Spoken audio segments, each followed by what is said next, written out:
Thank you for tuning in to episode 29 of the Construction DorkCast, Take Me to Your Data. In this episode, we talk about this thing called data with Amanda Harbison of NECA and Kevin Soohoo of Egnyte. We dive into what is data, why should we care, what strategies should we be using to collect and analyze the data, and how can small and medium-sized contractors get into the data game. We had a lot of fun with this one, and we hope you all enjoy as well. Thanks again.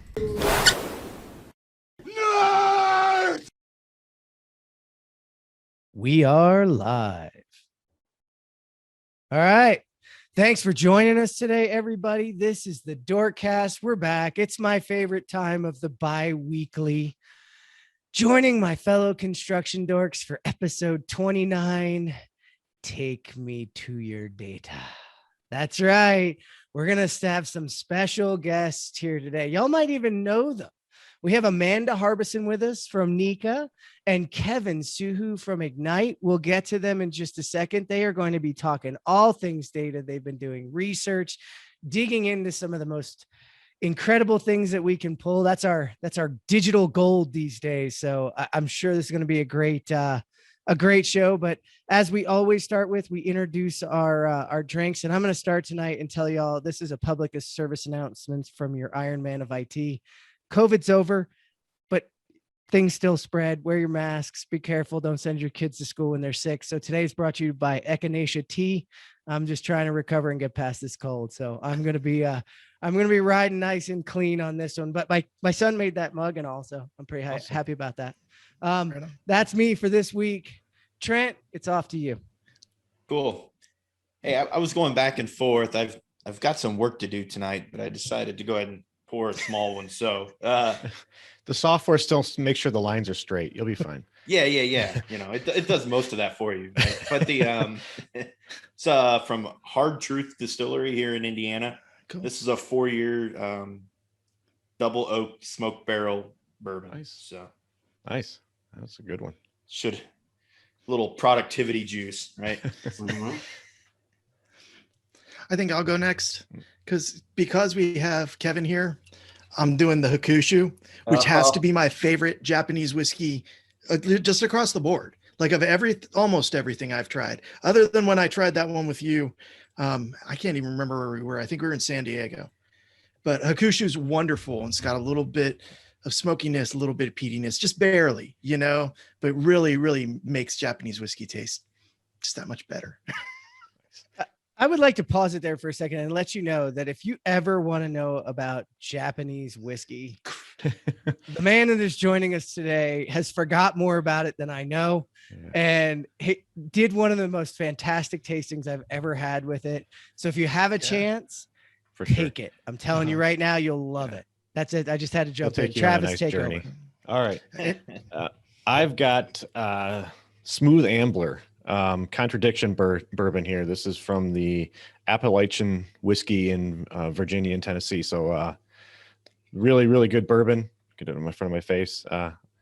My wife's or my daughter's name is Ellie, so she likes the label because we call her Ellie the elephant. So it's all around a good whiskey. All right, Amanda, I don't know if we got you the memo about the drinking, so.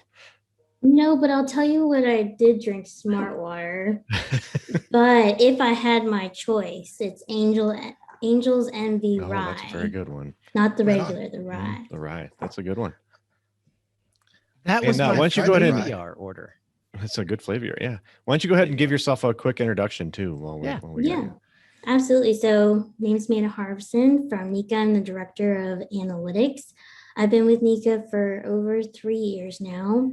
And I've gotten to see it all in terms of data and just the sheer fact of how much construction in general is just sitting on mounds of data just blows my mind. So when you said, let's talk about data, I was like, absolutely. Absolutely. Awesome. All right, Kevin? Yeah. Hello, dorks. Glad to be here. I got Jonathan the Hakushu 12. This filter is getting it up, but I got the same Hakushu 12 single malt quintessential Japanese whiskey. Yes, so it's definitely a favorite of mine as well. And yeah, as John just said, pretty well balanced, a little bit peaty, but no, I do enjoy that one. A little bit about myself. Yeah, I've been in the construction space for 16 years now, the first 10, 11 at the contractor level, driving innovation technology, early on the iPads, early plan grid customer way back in the day. Seen it and done a lot of that stuff on the, the contractor side. And last 5 years, I've done my run on software side, a couple of startups, Rhombix, doing some great stuff with some productivity analytics. At Dado, I think you had Jake and those guys are doing some really cool stuff around search. And then now with, cloud governance, content protection, kind of the whole 9 yards around. You got a lot of stuff sitting around. It's got to be put somewhere. And we think we have a really nice story around why it should be us. Cool.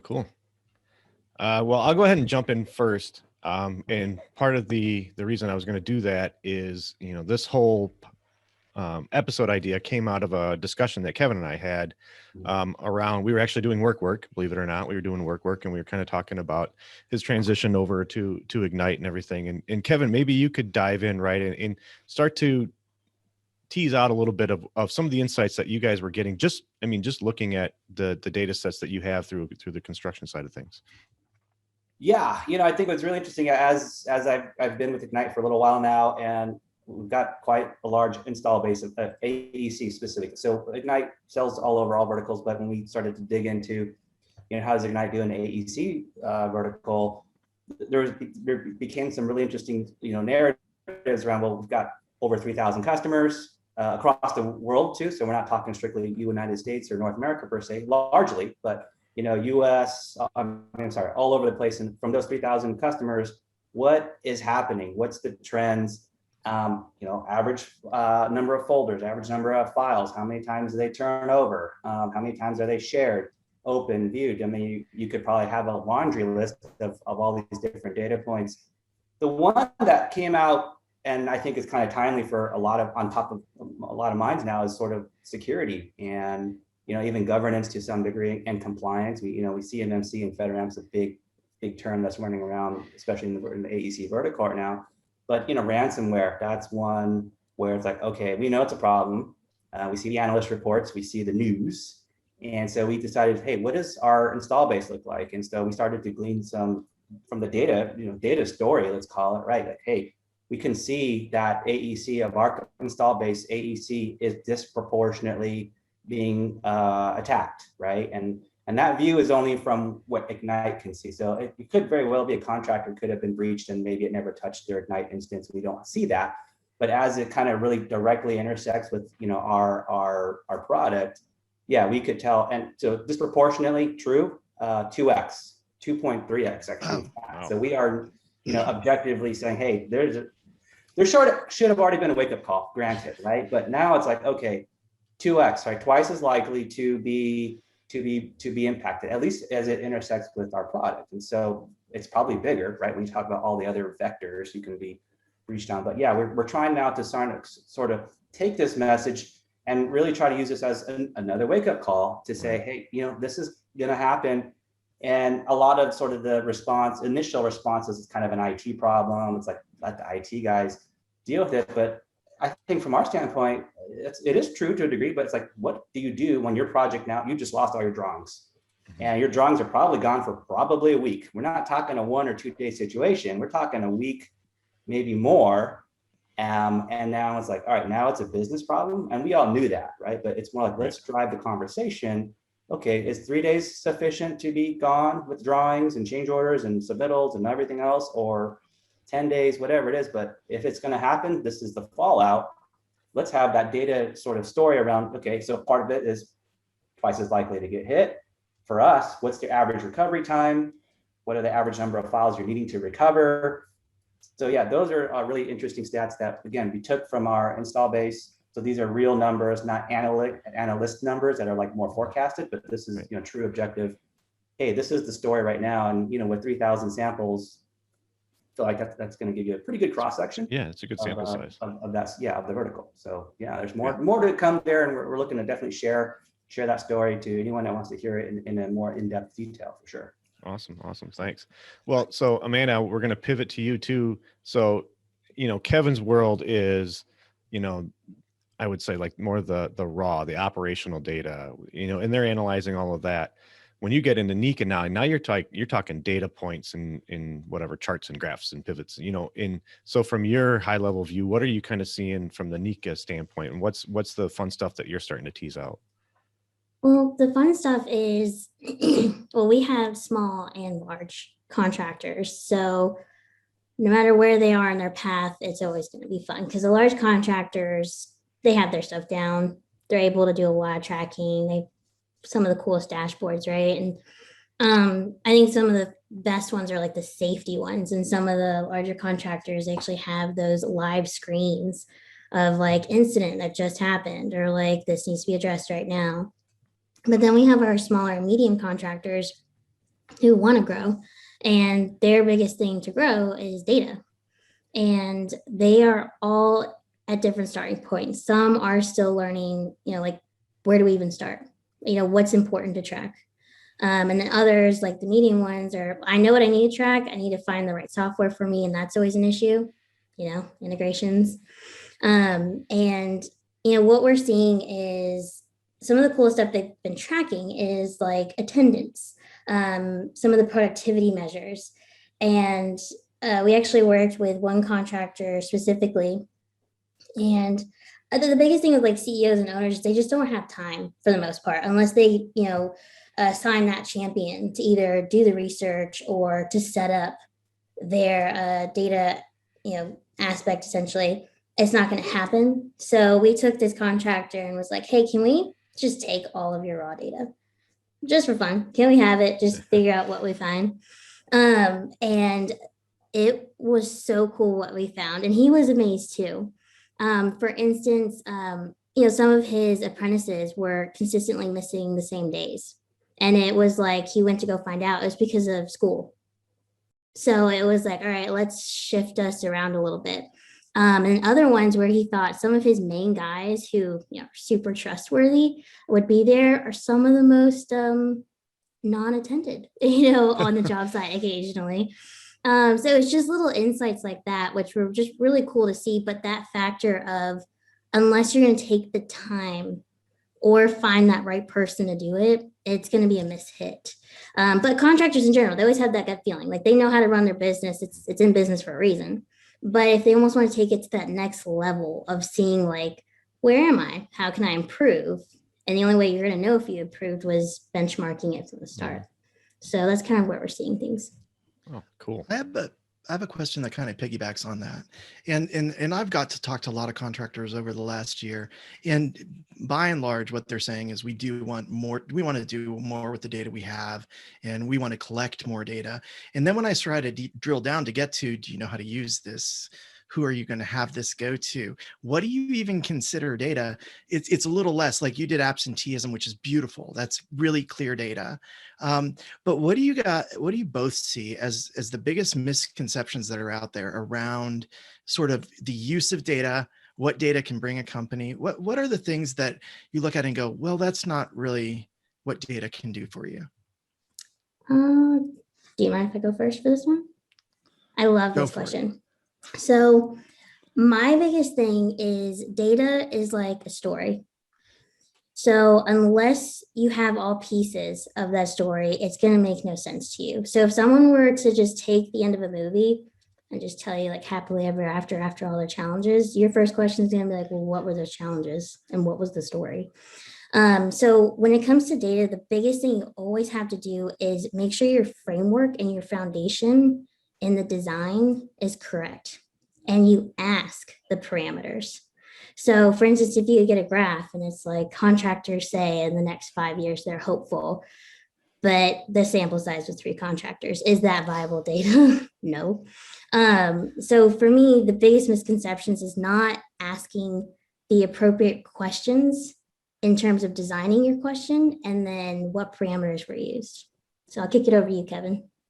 Yeah, I think there's a lot to have the framework, sort of that vision. And I think the other part to, sort of the operationals, like there's a lot of, to your point, blind spots, right? We still got a lot of people on paper. And yeah, they feel like, oh, we scanned it and now it's digitized, and that doesn't necessarily open and, sort of that analysis. And so my 2 cents is like, we're hearing a lot of great stories. Contractors, sort of taking that analysis, that vision, getting an edge, right? A couple of contractors are really looking at their progress and their billings and looking at how we can correlate that to risk. And I think that's a really great story. And that begins to sort of align to the elite of the elite contractors. And so, yeah, I think they've got that figured out. And now when you go to the small, mid-size, got a lot of paper running around, they're not going to have necessarily the resources. So I think my concern too is like, it's not going to be equal for all. We'll see kind of what sort of shakes out. But this notion of like, yeah, we've got to have all the data so we can draw some conclusions on it. Again, like, your top 100 DNR guys, probably, they're going to be on that, right? It's like, how can we enable, how do we help bring that story then to the small and mid-size? How do we continue to help make sure, hey, you're getting off of paper, you got to have some kind of real digital solution so that, like you were talking about sort of attendance, right? How much of that if it's on paper based or, how you collect it, I'm not sure. But yeah, we've got to figure out, okay, how do we continue to drive digital even to the edge, which is the field, right? Because we still got a fair amount of paper and that paper is a blind spot. And so I worry, like we've got a lot of this AI and a lot of this really great predictive stuff, but without some of these paper-based, workflows that are still running around, how good is that AI? How good is that predictive? Because I think there's, again, blind spots here that could create some unnecessary risk, not knowing where those blind spots are. Yeah, and I'll just add one more thing is a lot of people think like, if I start data tracking, it's going to answer all my problems. And that's not true. The best thing is, like you said, Jonathan, like I need to figure out why I need my data. And then once you do have data, it's just like IoT, like when you have all these devices, unless you're actually going to take the time to set up the routines behind IoT and then actually take the data and then figure out a different lifestyle, it's pretty much useless. So if you actually take that data and say, all right, I see I have a problem, I now need to fix it, and I need to take the data again to see if I actually made an impact. I was going to jump in too, and this is a conversation we had with the CPC about the turds and data ponds. Is the hard thing to fight then too is like, you want to have a plan, you want to know what insights you want out, but if you aren't collecting data, you can't go back and recollect it. So sometimes some of those solutions that we're doing, we're just collecting data just to collect it, and we'll figure out what to do with it later. I just want to throw that in there as a thought I had. Well, so go ahead, Trent. Sorry. Yeah. So Kevin, or both of you. So what are some strategies for, that paper for those blind spots, like you called them, Kevin? Because I know we've done some productivity tracking using data, and a lot of times, in our world, the projects that we're getting advanced in and tracking that are the ones that are utilizing, things like VDC, BIM, and the more advanced technologies. And then you do have those paper blind spots that are still existing across the rest of your company.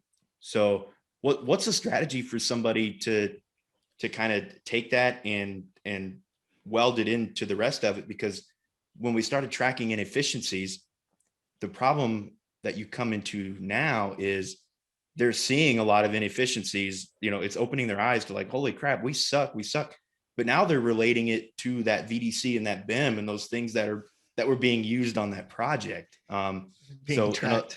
Yeah. So like in a lot of ways, it's almost setting us back. Like, I guess it's, is there a strategy for collecting that data, but then also, using those blind, can we pull a metric from the blind spots? Can we do something? I think it's a culture to begin with, right? It's the people side. Just so a real life, for me, example, right? So when I was at contractor level, we're like, hey, we got the fab shop, and they're punching through sheet metal and they're bending, shaping, and getting it out to the field. And we're trying to measure this. And so to the people side, there was this whole like, we got to do something about it. And a lot of people start to like just throw a solution in. They don't talk to the guys on the guys and girls in the fab shop. They don't really take into account like what exactly is like their daily job. So what would happen is like we put a solution in, and the guys in the shop, guys and girls in the shop, like I can still be faster writing all this crap down on a paper and pad and a pen than logging into your system and telling you I just punched out 5 pieces of duct and it takes me 10 minutes. And so I think there's this, maybe a little collaboration is the word here, is like these solutions that are coming to market now, especially because prefab's super hot, right? BFMA, like how much of that stuff is being implemented or deployed or even developed with that end user in mind, right? We've got an agenda. Hey, the finance guys want to know, the project guys want, the VDC guys want to. What about the actual people that are producing that duct, that conduit, that that prefab? And so are we involving them enough to say, yeah, this solution makes sense? If we're talking about software, it's the UI, UX. Does it actually jive for them? Yeah. Are they going to get on the field low bandwidth? Right. Yeah. I just want to be able to prove that the data showed the inefficiency. It didn't create it. Right. That's the big distinguishing. To your point, Kevin, we've tried to put things in place where we've tried to track some of that stuff. And then, so we'll go to the pipe fitters or whatever and be like, you're inefficient.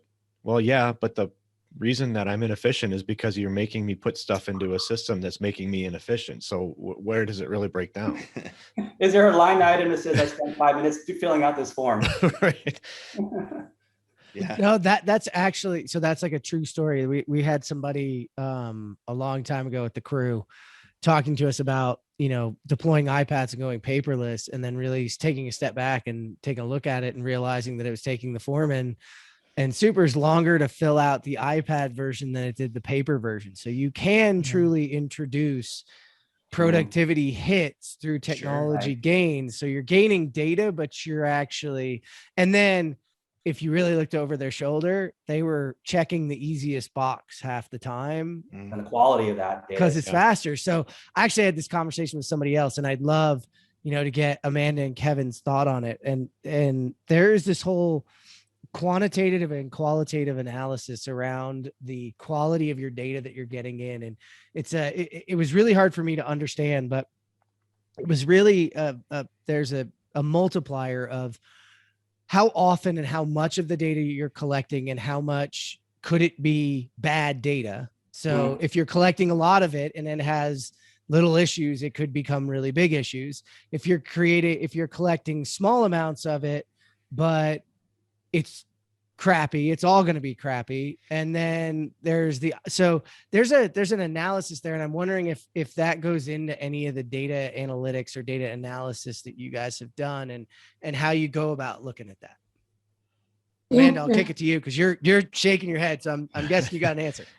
Yes. The term junk in, junk out in any data realm is so true. And it's annoying because, like you said, whether it's even small or large, after a while, when you have large data sets, for anyone to go through it, they're going to be upset. Two, after a while, your percent error will just be large, because if you even hire like big companies to do like data processing right now, they'll do their set queries to get as much as they can. But if something isn't consistent, at least consistently wrong through your data, they're actually just going to write it off as a percent error, and you're just going to have a higher and higher percent error. And your data is just going to be worthless after a while. But in terms of, like combating that, like you just said, the UI, anything where someone's going to have to be the front end user of a system is so important in design. And if it doesn't make sense to them, and then if you don't put it in a way where you're going to be able to compute it later, it's terrible. I mean, there's literally jobs coming up more and more called data liaisons, where they're not necessarily an expert. They're not like the hardcore coders, but you're also not like a contractor on the field, but a little bit of both to be able to help communicate and either design an actual interface or be able to make sure that whatever you're going to compute is going to be viable. It's just like so much fun because I deal with that. I deal with dirty data all the time, and it just frustrates me no matter what. But you can say it pisses you off. Yeah. Well, if I had my Angels envy ride, I'd totally say that. But it's something where design on all aspects and knowing your requirements up front, so important. So how about you, Kevin? As I look at the big sort of construction technology, right? And I think Stacy Scapano a few years ago, he threw this really telling stat, and I think it's true. There are large 2,400 AEC startups, right? Into selling into this space. And so it's like, okay, how many of those actually came out of industry?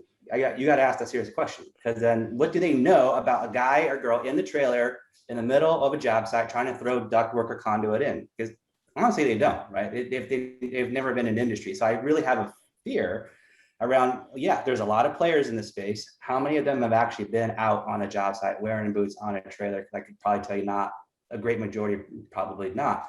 And so I think to combat that or mitigate that, kind of the last 2 startups I was with, that was a real concern. And at Dado and at Rumbix, there was someone from the field on staff in the early days, right? I think you had Stefan before on your so Stefan was that voice of reason for the early designs of Dado.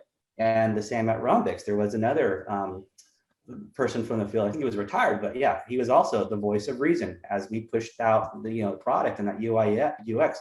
There was someone behind the scenes from the last 2 startups where we're pushing product out because we were confident with it because somebody was the voice of reason that had actually been there on the job site. So yeah, I think we got to make sure that design and all these other players coming in. You do always need that person in that team that's like, this is never going to fucking work. Yep. Right. I mean, to pump the brakes because, I've been in the tech side before too, and everybody gets all excited and they're all idealistic, and you just assume that everybody's going to use your product exactly as you write it. Yeah. And everybody hates that guy at the moment, right? But what you don't get is he's saving you. Yeah. Right.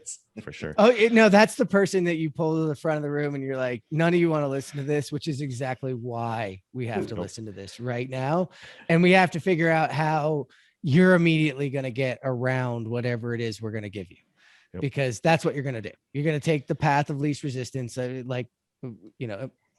Superintendents are like water. They take the path of least resistance. They will go where they need to go to get things done. So I'm going to pull from a question here because Travis Althouse, just other Travis. It is on this show.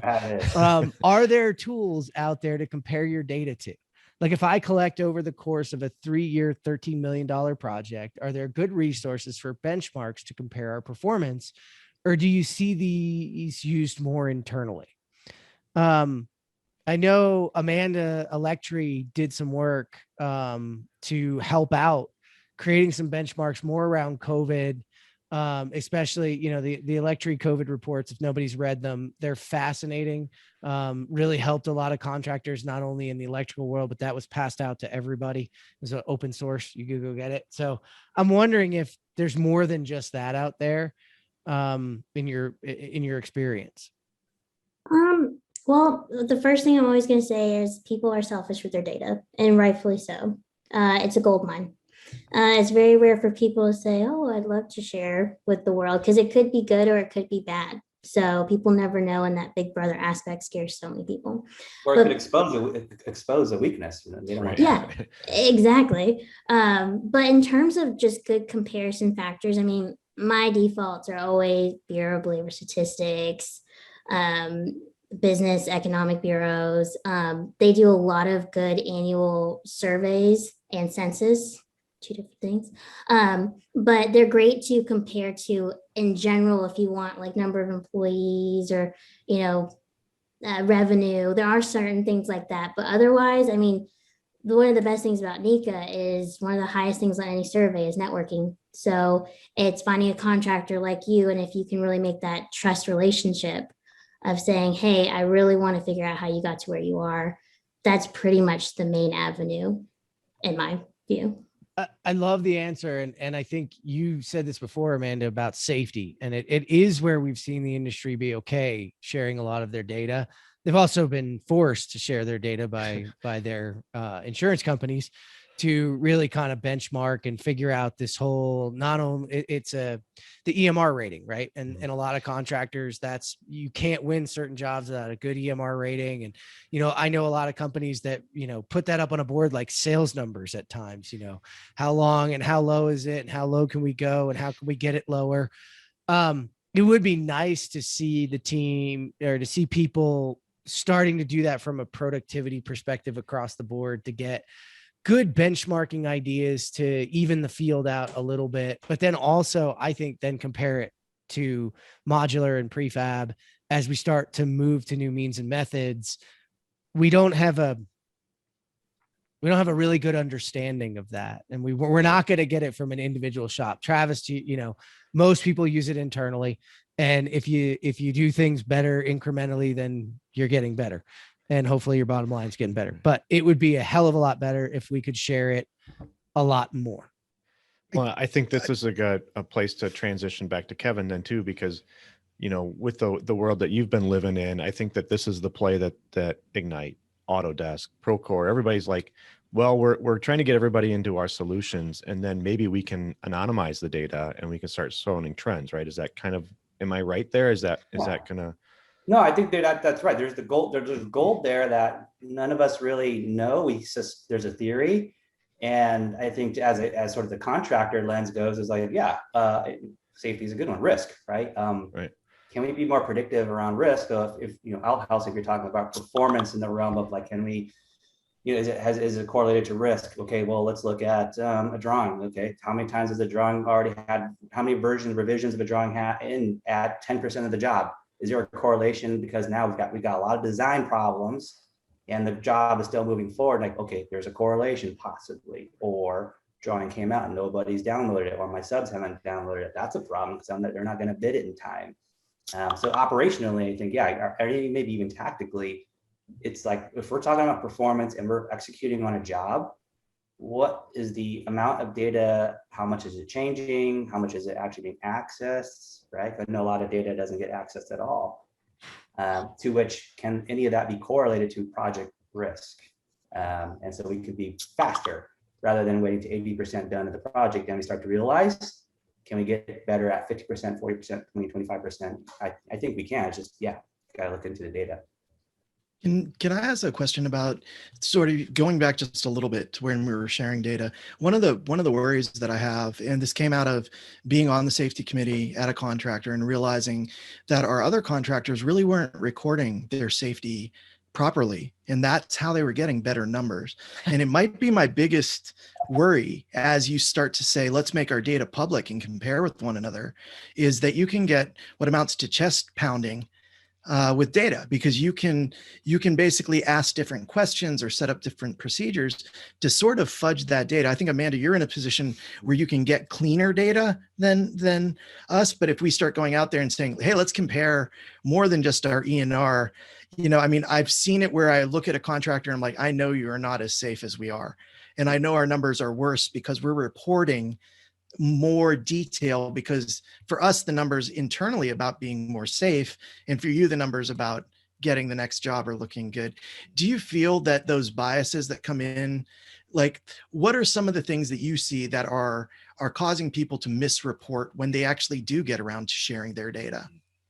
That's a great question. And the story I'm going to use is a little morbid. I apologize, but it's a real life story. We're really happy about morbid stories. Yeah. So, fun fact, my mom worked for the CDC for like over 30 years, was a statistician, and dealt with death and mortality, which was a fun one growing up. I mean, I was always going to die somehow, right? But one of the things was survey design on how you actually ask your question and how is it actually interpreted. And one of the things they're asking is, in what state did the person die? And they were legitimately asking for the state, like address. And the woman put laying down. So it's the best example of, it's all about how you interpret it and make it. And also the other thing too is, whenever you do ask for data, if you can restrict your responses, like what's actually allowed to be input into a box or a drop down menu, because the minute you have a open comment box or something without restrictions of don't report this, it has to be this, you're going to get everything. So how do we unbias data, or how do we remove the bias from data, right? Like, so do you have to trick the customer into giving accurate data? Do you have to, And if you're tricking them, are you implementing your own biases? Right. Trying to tease out what you want. Right. I think there's a little, kind of the topic before about data collection and blind spots. I think you have to make a lot of it. IoT is great because it creates passive collection. Yes. Yeah. But if we're passively collecting, then it's like, okay, I probably have a very good, it's now an apples to apples. No one is actually actively giving me this information. I can passively collect, and now the numbers are the numbers. I think that's one. I don't think that's the only answer, but to that point, we're moving into this IoT world. 5G is coming, and then that's all becoming more ubiquitous. And it's like we're collecting a lot of passive data. I think there's then a different opportunity, like, okay, what is real? What is truth?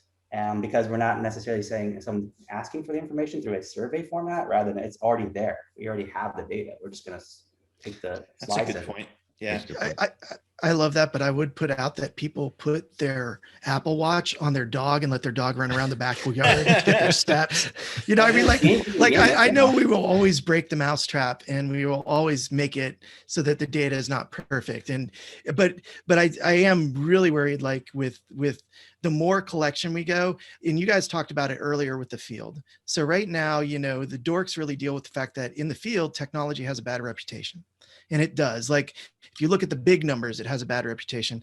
I think data might actually have a worse reputation in the field because it's almost always the stick and it's almost never the carrot.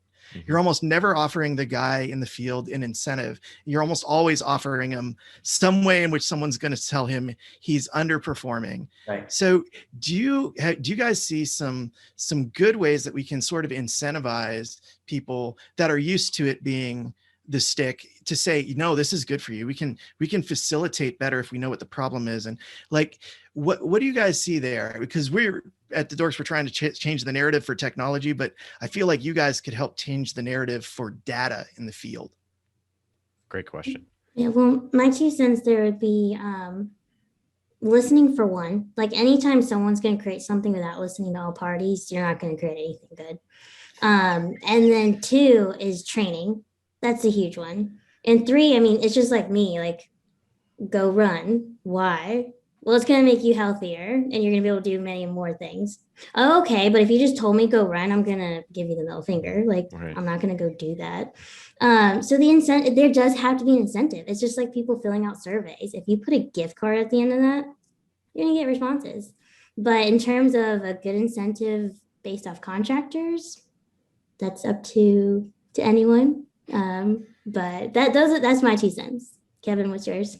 Yeah, I think I would on the same track. It is like the day-to-day grind. Hey, can we use this some way so that you're getting home at a decent time? Another example I had, back in the day was I was talking to some of our soups and like, okay, they're Sunday nights, they're getting the week ready because they're looking at the jobs and assigning who to the jobs and trying to cross-reference that to what certs they have. Do they have the OSHA certs? Do they have all these? And so they can get to dispatch the right crew to the right jobs. And they're spending a whole Sunday night doing that. And then it's like a whiteboard and magnets, and then someone knocks the board and half the magnets fall out. And then, we found a great solution that helped, digitize a lot of that and looked at all the certs and make sure we had all the certs in right. So now they're just moving these virtual objects. I mean, not the data to now it's useful for them. They're not trying to recall who's got what certs and firing out 50 text messages that night saying you need to be here, here, and here. But now we've affected their pain point of, I don't want to spend my Sunday evening working because I should be having my God-given right to be off and spending it with my family or what have you on my Sunday. So if there's a sort of that pain around your job can be easier, we can help you out. I think that's another way to engage people, which is like, I'd love to not do that anymore. I want to piggyback on that, Kevin, because that's the one problem I think we maintain in the industry, that whenever we find a productivity gain, we find a way to take that back and make other things happen and still work too late. And there's got to be this moment in which we go, okay, like, yeah, we got a productivity gain, but we're actually going to give you that time back so you can go home. I mean, y'all know I work in the pre-construction phase and we talk to a lot of estimators, and a lot of estimators spend most of their time answering people's questions all day and then working at night so that they can do their actual jobs because nobody's freaking bothering them. So like, we built a software because we want them to have a place to go get those questions answered, and they can do their job during the 40-hour week. And I've had a couple privately say, well, yeah, that doesn't happen.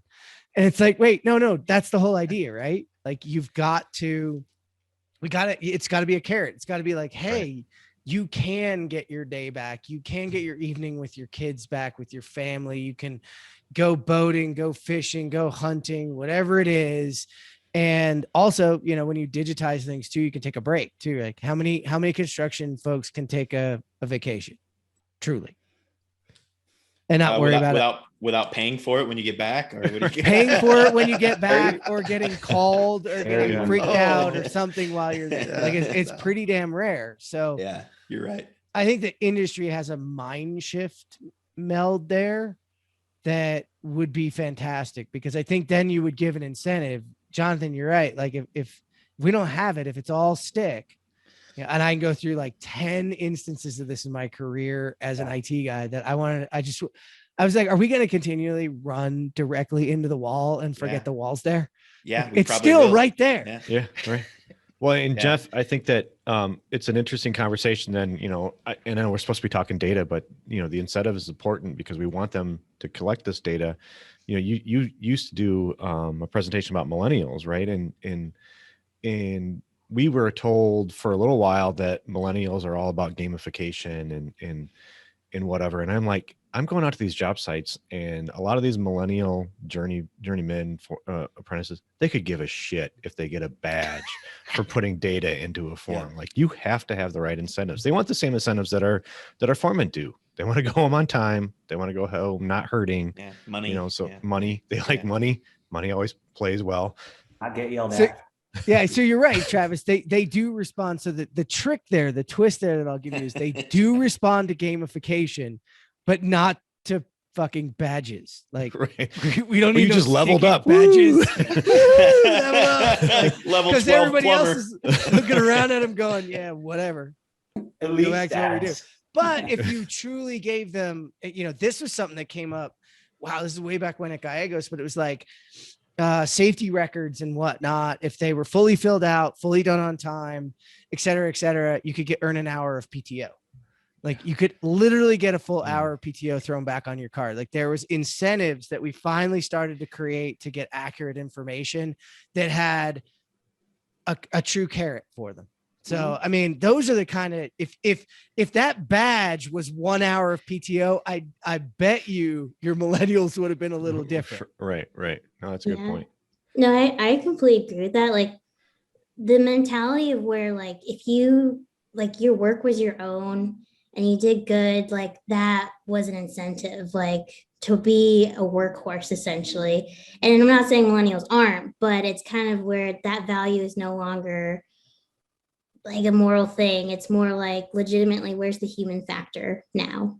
It's, I want to go be a human. Tell me how to do that, and I will love you forever, basically.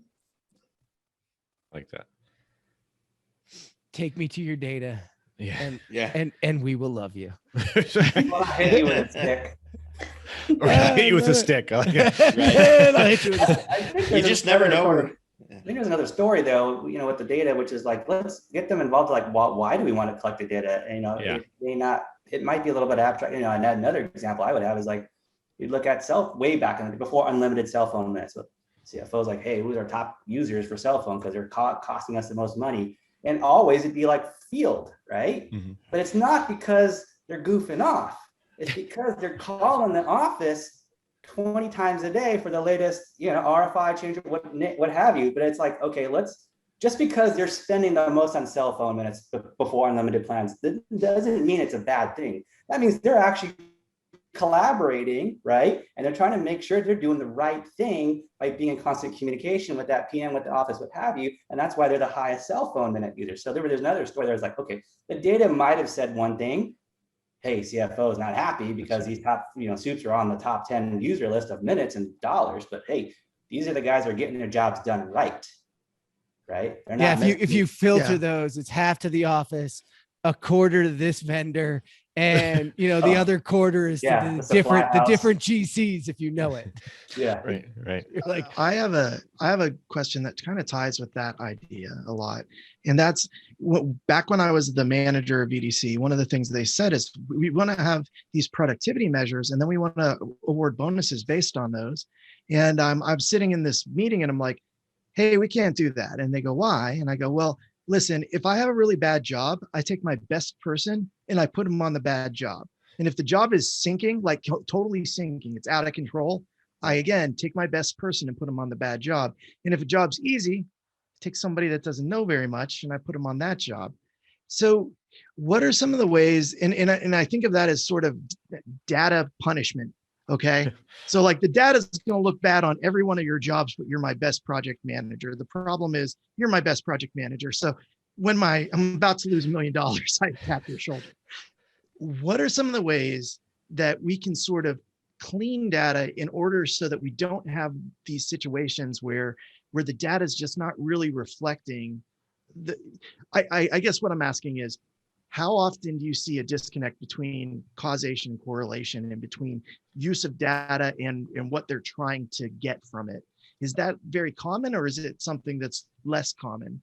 Because I actually know firms that do reward projects based on project metrics, and you look at it and you're like, everybody that has an easy project just made money, and everybody that has a hard project just lost their shirt and is going to go move to another firm. Right. That's a good one. I'll let Kevin go first. Oh man, I don't know if I have. I mean, my mind just went to like those firms that are like ESOPs, right? Where it's like everyone's got a stake and everyone goes down together. Yes. Or they rise together. That, I mean, those people, they feel it in their pocket, right? Their wallet. I mean, I've seen that, right? And again, back in the contractor days, yeah, we would have bonuses, and we'd have 9 great jobs and one just blew it and everybody lost. So, it's like, Jonathan, right? in that situation though, like this is where, and this is where I think everybody listening has to spread it out and take it back to their companies and say, like, this is why we have to measure now. Because if you were measuring at that point, Jonathan, how bad off that job was and where it was, and potentially then bringing those, that A team in to bring it back up, you could visually see the writing of the ship. So you could, and correct me if I'm wrong here, Amanda or Kevin, but data analytically, I could see like predictively, this is how far in the shitter this would have gone if we didn't do something. I was just going to say that this is where then we react. I swear again, like it got slightly less shitty because we put so-and-so on the job. Well, but then not just even slightly less, like you could get an order of magnitude number on a percentage and then really look at over time how those A players impact those kind of jobs, and then look at the others where, and now you got a piece of data that you can work with. So you're not necessarily like, and here would be a cool one too. If you take that number and Trent, the eroding margin decelerated. You're right. So if you say, okay, we would have gone this far in the shitter, and so let's say we were going to go $1 million off on this job, right? And then you came in, predictably, we would have been $1 million when we closed, but we came in and we were $250 million off. Okay, that's $750 million in the bonus. That goes to your credit. Now I got an opportunity to bonus you off of something that truly did help my company and helped everyone, and is somewhat of a relatively significant metric, I think. Right. And that's where data, like, I'm not even good at data. That's where data people are like so awesome to sit with, because you can present the scenario and then they can present you things back. And that's where Jonathan, and at the time you were having that, let's be honest. I mean, that was a while ago when you're having that conversation. I don't know that like analytical trends and the ability to really, that we were thinking at that moment that way. But now I think we should be. So no, but that's the first time I've heard somebody answer it that way too, Jeff. And that's actually a really, really good answer, which is saying, if we had the data to really measure how bad off we are, we can tell you how much this person improves projects, and it should be consistent. Well, that's a conversation we have all the time around tech is we talk ROI, we talk ROI, but we never say, we never evaluate things on mistakes we didn't make, money we didn't lose, right? We always are, did we make or break money, right? ROI, the rescue of an investment, right? Right. Yeah. Right. Yeah. I'm going to pivot real quick because I had a question pop in my head, and it's probably maybe, Kevin, you've got experiences, but Amanda, since you're the data scientist, how good are you guys at using the data we have for predictive analytics because of the chaotic state of construction? That's a great one. And for me, we're not, in my opinion, we're not there. At least for the part of the industry I've seen. I can definitely say, again, the larger contractors, again, they have so much historical, because they've been able to get into the data realm earlier, they have that historical backing to probably say within this margin will be like this off or will be this great, whatever. For a lot of people, they're still getting into the data play.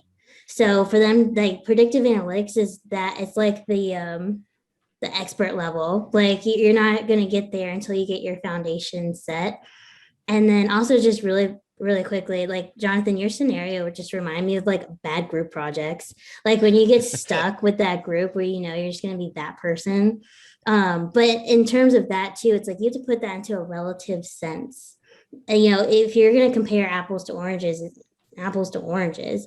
But if you get enough trending data, you can make things relative in a sense to say, yeah, this was way off. But if you were to extrapolate out, it's within this margin. Yeah. What was the driving variable, right? Right. If every other group they were in did poorly, but the one they were in with you did well, what was the delta variable there? Like you were, right? I mean, yeah. So It's all about perspective. Sure. I echo, yeah, Amanda, just exactly. I think the top contractors, they're on it. I mean, I forgot the name, maybe there's a UK firm, right? That's doing that deep analytics. Hanson and Wade.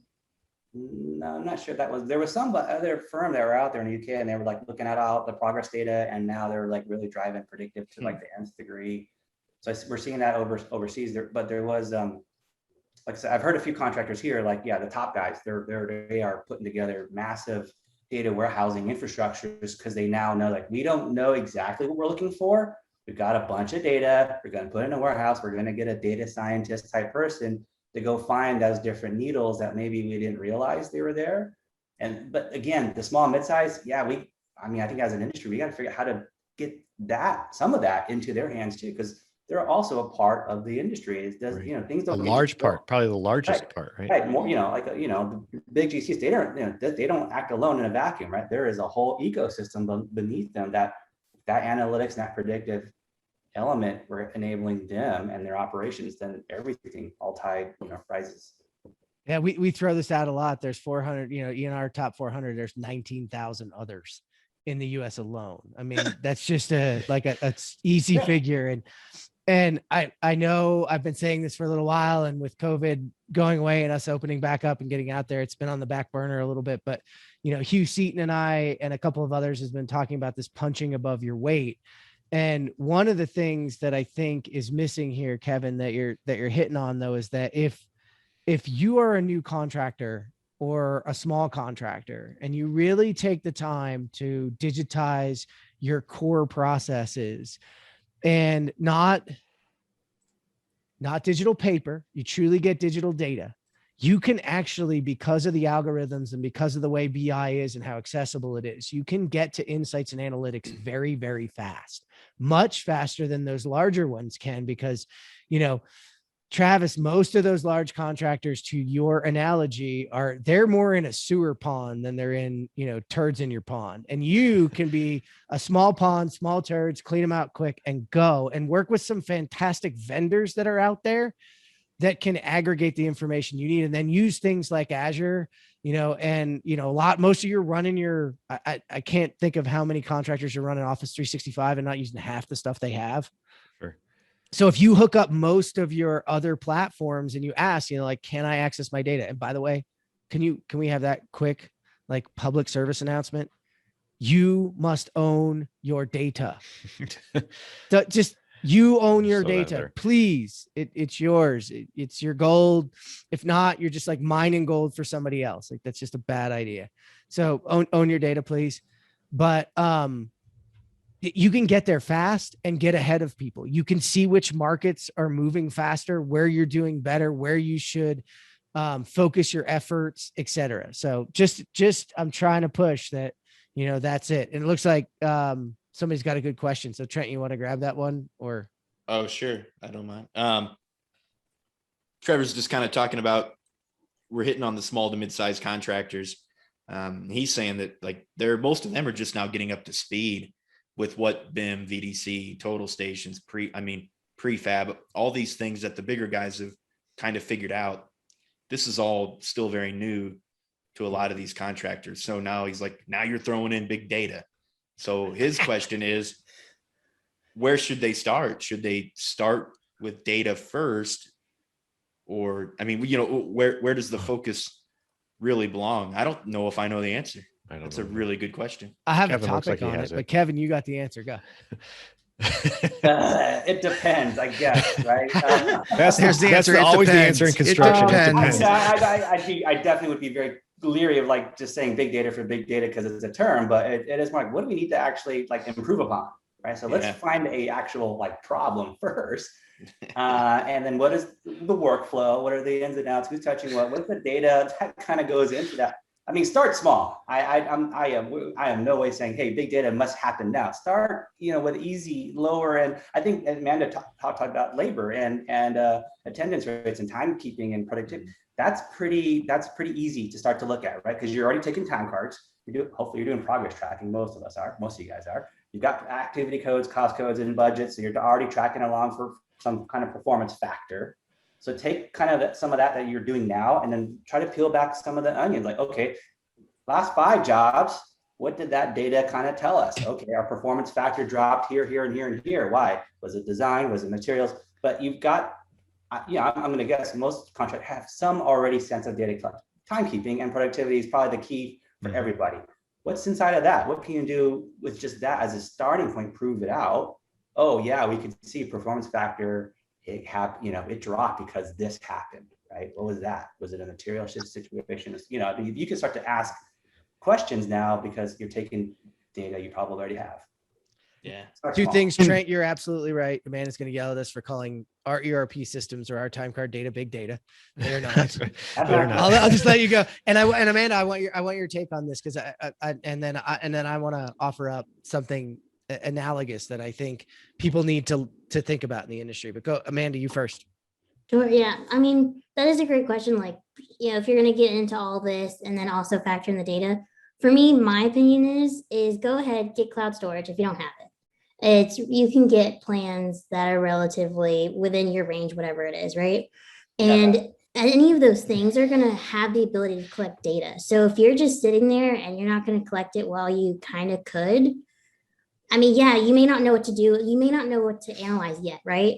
But if you down the line finally like, man, I got all this stuff now input. It's been 3 years now. Let me start to look at the data. It's like you potentially had 3 years there. Yeah, you didn't know how to analyze it yet, right? Or what to do with it. But if you had stored it somewhere and then we're able to retrieve it to then say like, okay, I got this under my feet. I can go do some historical analysis. So I would say, yeah, if you're not the analysis part of actually making that translatable like nugget, then fine, you don't have to, but still house it for now until you get up to that point of being a pro. I will say on this one question that he has, I'm taking a solid stand, because when I go into a company and I do discovery, what I'm doing is pulling data from your company to make a decision whether you should do prefab or whether you should buy a Trimble or whether you should get into VDC. So I feel like with all those small companies, I feel solid in saying if big data may be the first thing, not big data, but data and analytics may be the first thing you want to start on, because you don't know, like Amanda said earlier, whether your best foremen are even showing up on the job site. So until you know the state of reality, you probably shouldn't be buying a Trimble or investing in a VDC department. I have people that cut a lot of pipe, but they don't cut quite enough pipe to need a pipe cutter. Do they really know, or are they going to go buy a pipe cutter? So I feel like I can take a stand on this and saying data should be the foundation of your decision making when it comes to all those things that Trevor asked. Well, to your point, somebody John, can light me up about that later. to your point and to Kevin's point, I mean, a lot of this stuff then you're kind of already doing, even if you're a small contractor. You have to pay people, so there's data you can mine there, right? So you're already doing a part of this, and then the rest of it is actually part of the data that we're calling big data. So you can start to dabble in the rest. Jeff, I know you had another thought. No, yeah. So Amanda, you hit on it, and Jonathan, you actually hit on it, and that's why when you say to you start with the data, it's like IT. You can't go to every contractor and be like, I'm going to roll out the largest IT everything. I'm going to put them to the tilt, right? I've been a consultant for a long time before all this, and you walk in somewhere and somebody would try to trick a company out, and it would be like, okay, now you're calling me every day because it's such an extensive system for me to build. And I had one of the coolest people that I sat down with that took over for me when a company got to the point where they needed an internal IT guy. And he said to me, Jeff, the one thing I love is you didn't preclude me from doing anything in the future, but I know why you went to the length you went, and there's lots farther to go, but you didn't do that because then you you would have been here working all the time. So like you didn't. So you said it, Amanda, like make sure that those things are in the cloud and accessible later. Have and sit down, Trevor, and have a discussion around data and data being important. And so when you make a decision, you say, okay, will this preclude me from doing something down the road that I can see coming? The easiest one is like, I had lots of people be like, well, I can keep paying for a pop email server. And I was like, yeah. And then you grow and you're screwed. You have to get rid of all that and go to Office 365. And this was early in the Office 365 days. Don't get me wrong. And it was like, well, I can go to Exchange Online. And I'm like, yeah, no, still not going to, we're going to Office 365. Well, we're not going to use all that. Yeah. But you're also not going to outgrow it. It's not going to preclude you from anything. And you're going to have this Active Directory. Like I don't set anybody up with a local Active Directory anymore. You're going to the Azure Active Directory, and that's where you're going to be. And you're going to be in the cloud. So really sit down, Trevor, and have the discussion. And whenever you're going to make one of those other decisions, make sure it doesn't preclude you down the road from really utilizing it, accessing it, and doing something with it. And then, so unfortunately the answer is, yeah, you got to kind of bounce all those balls at once, but that's what consultants, that's what people like us, that's what, if you're electrical, that's what Amanda and those folks at NECA are there teaching at the national convention. Get there and listen. Right. So, there you go. Every forecaster does, every PM does forecasting. This is yours. Yeah. Look down the road. Sorry. So Jonathan, you knew I was going to jump on a soapbox, but it actually didn't argue with you because you're right. Because when a consultant like you comes in, they can't work with nothing. And right. It's like, again, if there's nothing there, the first thing you're going to do, Jonathan, is going around and survey everybody, which is collecting data, right? Yeah, absolutely. Or you're going to pull out their files and be like, give me all your old job files and I'm going to try and take me to your reconcile. data. That's exactly what you're doing. No, take me to your data. Paper. Time cards. Yeah, right. I'm going to sit in the corner and cry. Trevor, you were not here for the pre-show, but we joked about the fact that I walk into a lot of like rooms and I look in the side of the conference room as there is their total station sitting in the corner. And I'm like, okay, well, I have a big piece of data right there. You have not figured out how to use this because we had like 2 or 3 of them and we couldn't keep them in. Do you check for dust? Is that like your first thing? Like, take the white glove. Oh. White glove across the top. Did it work? It's like Amanda's treadmill, which because she doesn't sound like she likes to run. Dust, and there's towels all over it. That's right. It's a great clothesline. I have a Peloton clothesline. Yeah, they're good for you. Oh, okay. We digress. We've got to take these guys back to data. So let's look forward. I want to take us and spin it. We're dorks, right? We go forward. The industry's starting to listen. We're really starting to see a lot. But if you had to look out, 10 years from now, Kevin, and you could think about what's something people listening like just don't think that's going to happen that you think will probably happen, especially given what you're seeing with Egnyte and the other companies you've been with, because she gets this great purview. Boy, there's lots of things can happen. Is it the future 10 years out? That's what you're asking? Yeah, 10 years out. Like, can you make a prediction, or can you, is there just something you think people are betting against that you think is going to happen? Oh boy. Well, that's going to be, I have to think about that. I think there's going to be a couple of things, right? So let's call it the perfect storm right now that's happening right now. 5G, we've got a lot of people retiring. There's going to be a natural shift of like, okay, something else is going to disrupt big time, right? I think 10 years might be even too far out, but like within the 5 years, we know there's going to be a shift in way that people build. We've got robotics coming right now. And of course, we've got, all kinds of IoT stuff coming out. I think there's going to be just this whole, the way we build is going to be, it's going to look a lot different 5 years out from now. The way we go and plan materials, the way we go and look at design, the way we actually manage, design changes. I think there's just going to be, I don't think it'll be like apparent. It won't be like obvious. It'll be happening under the surface. I don't think my response might not be as sexy as maybe someone would hope, but it's going to be different. We're going to be better. We're going to be, I think predictive is, overused a lot, but there's going to be a better way for which information is getting disseminated, how we're keeping on top of revisions.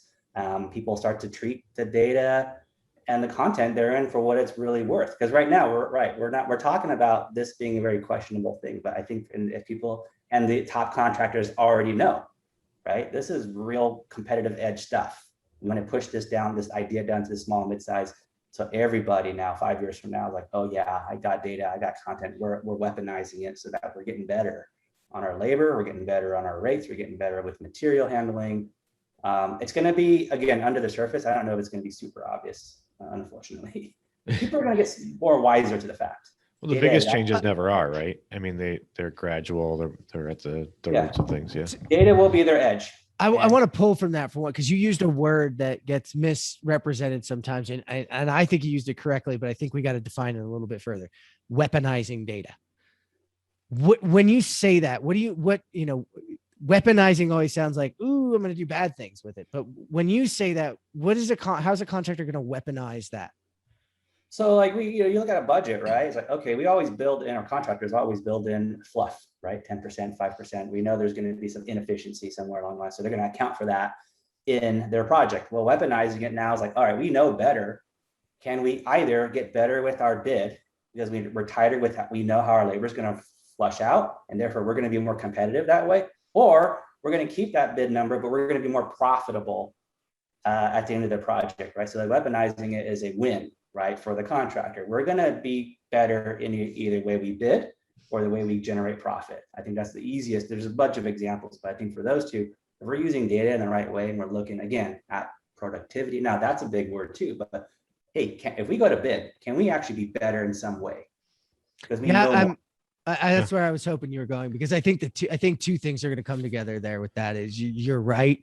We're going to weaponize it from a winning more work type perspective. And then, I would step in here too, not just winning more work, winning work that we can do well at. Yeah. I don't necessarily need to win every freaking job, but if I can win the jobs I'm going to make 30% margin on, that's where I'm going to focus. Well, and I'm going to win work with partnerships like Trent's doing right now with IPD, that everybody's going to do better, right? The building overall cost is going to go down. I'm still going to be profitable, and I'm going to beat out the next person because I was able to weaponize that information, provide a level of transparency, and deliver. So that's where I was hoping you're going with it, Kevin, because that's great. That's a cool prediction. And I kind of hoped one of you would predict it. All right. Well, we both have IT backgrounds, it is what it is. But Amanda, you have a different purview with NECA and the data that you're working with now. And so I'd be really interested, especially given, the electrical trades and maybe focusing a little bit more on the trades. What do you see, that you think a lot of people are betting on in the next 5 to 10 years won't happen, but the data's telling you it's going to happen? Well, big one is the way we estimate, I think, because just hearing all these things about our, prefabbing, because right now it's very manufacturer specific. So how do you determine that one? How do you have a standardized process for that? So how do we estimate? But the other big one is also encompassing suites. And what I mean by that is, I don't know if you all remember, but when IoT was so hot in 2016, Black Friday was like, you were buying every manufacturer, piece of technology. And it got annoying after a while because you had 15 apps for 15 different things, right? And it was until, the past couple of years where Google was buying up a lot of them. Samsung started buying up a lot of them. So now you're down to those 1 or 2 apps. And I think our contractors are in that 15 app field right now. And they want that one suite because it means more efficiency. It means easier. It means communicating. So I see that coming. Oh, yeah. You guys, I love it. I love having you guys on. Yeah. And Jonathan, Trent, Travis, any last questions? I know we're getting close to that hour. Any even feedback? That was Amanda. That was awesome. Because a CIO I was talking to a few months ago. I was like, I don't need another app, but if you can tell me, I can somehow get everything in one place, that's what I want. Yeah, data aggregation. Right. I was going to say I was going to end with that. I mean, I agree with both Kevin and Amanda. Like, I did a whole presentation at the joint MCA MEP Innovation Conference where we're talking about, what to do when things go wrong. And a lot of it was around app fatigue and the whole innovation fatigue. And we're very cutting edge here, but we're tired of it. Like 2,400. Oh, we've blown past that one, Kevin. Yeah, we for need sure. the contact crew, like 3,000 now? contact survey to go over that one. I think we're probably over 4,500, really? 5,000 now. It's crazy. Yeah. Wow. Yeah. It's nuts. It's nuts. But if we, and I'm wearing my shirt, guys, I wore this for you guys, by the way. Nice. CDX. If we can actually, I'll pay him this month. Don't worry. Yeah. Hashtag shared pains, hashtag show me your data. I don't know what else do we want. What's in it for me? What's in it for me? No, if we can really start to have just a few connected platforms, and I think you're going to see that in IoT, Amanda, you're absolutely right. And then the great thing about Samsung, Google, others, you might have some negatives about them, but portability of the data and accessibility to the data and then usability of the data. There's where I was talking about with the precluding yourself from doing something. Now we're not precluding ourselves from accessing that, cross-referencing it to other things. So it's really as long cool. as the platforms that form, I have to go out here. As long as the platforms that form don't step on innovation. I think that we a lot of times we have this idea that we want one ring to rule them all. We want everything in one spot, which I agree from a connectivity standpoint, from a usability standpoint, it is key, but we have to have what's the word, ecosystems out there that of whatever that allow us to still innovate. Like the one, we have a lot of players in our space that sometimes try to own the whole thing and push out anything that new that might come in. Yeah, no, you're absolutely right. And I think, Trent, you just got back to us. So if you had a comment, I'm going to let you go to it because we lost you for a second in the ether. Yeah. Big storm here. My power just went out for a second. So fun times. Yeah. All right. Well, Travis, you hit it on it. And I'm going to personally plug our next show on that exact point. Because I think the paradigm shift in data is important, but the paradigm shift in the responsibility of the platforms that support that data and really us that come from this side. And I know Kevin's passionate about this. I'm passionate about it. And we come from this software side of things, that you need to choose different vendors. You need to do it differently. And that's what next show is going to be on. I'm actually going to turn over the microphone to one of these other three dorks, and I'm going to sit in Amanda and Kevin's seat. We're going to bring on Chad Pearson, and we're going to talk a lot about that transformation and the responsibility that I think both sides have. It's not a one-way street. It's a two-way street. And you're right. And those platforms can stifle innovation, or they can peak innovation. Mm-hmm. And I think we have to shoot for peak, but we all have a choice in that. And it is about you guys making that choice. So, but on that, before I let you go, Amanda, any last words, anything you want to say? Where can people hook up with you? How can they continue the conversation? Take it away. Yeah. I love being a honorary dork. So this was awesome. So thank you. If anyone wants to reach, in the mail. if anyone wants to reach me, Amanda at NECAnet.org. It's so fun when you get aliases for emails. But yeah, reach out to me, whatever. I love chatting, especially about data, but I also love chatting about random theories. I love it. So thank you again for having me. You're not honorary. You are a dork. You are a dork. You get a badge. Dork leader. Dork leader. Kevin, Soohoo, it's great to have you on again. Let everybody know where they can hook up with you now, how they can find out a little bit more about Egnyte. He might be in contact crew realm.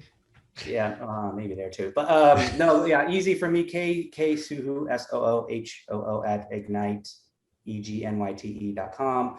And I think to one, just really, if you're, we are very interested right now, especially for our Egnyte construction customers. If we want to look at, a collaboration, what is your data telling you? What can we tell you about that? So for at least our customer base, we are very much around let's actually look, let's do a little bit of data science on your folders and files. And what does that mean? So we are actively researching that right now. So if any of our customers that are listening want to, have that conversation now, please do reach out. Love to talk. Yeah. We talked about incentives earlier. If you email him, he will send you Japanese whiskey. Oh, on that. Not email. Oh, Not email. it There's has gotta to. be- We'll get a lot of emails. You're about to get a lot of emails. I'm going to email you. My wife's going to email you. and I make My my kids just Hey. emailed you. Right. It's crazy. Yeah. Oh, that's it. It's been awesome. Amanda will let you get on the way. Kevin will let you get on the way, but not without saying thank you. Thanks you for so much. dorking out. Thanks for everybody who joined us today to listen in. This was the DorkCast episode 29. Take me to your data.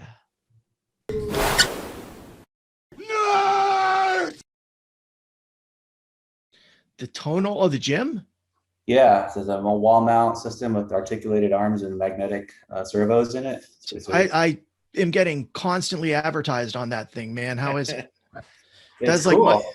that is what I consider Facebook to be anymore, is just the tonal gym advertisement. You must have opened one ad and now they got you for life.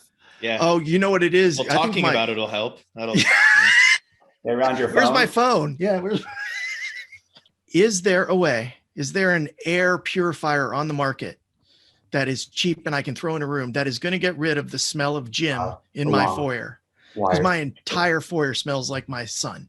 I mean, it just smells like teenage freaking BO. And I like almost bought one of those tower air purifiers, and I'm like, I'm gonna ask somebody if these actually work before I do it. It's 15,000 a semester 15,000 a semester at at Grove a City. public university. No, it's private. You Oh, guys, okay. I mean, it's not really Ivy League. It's kind of Ivy League, but not really. Oh, It well, doesn't. Well, then that makes sense. Yeah. Yeah, it has a good reputation.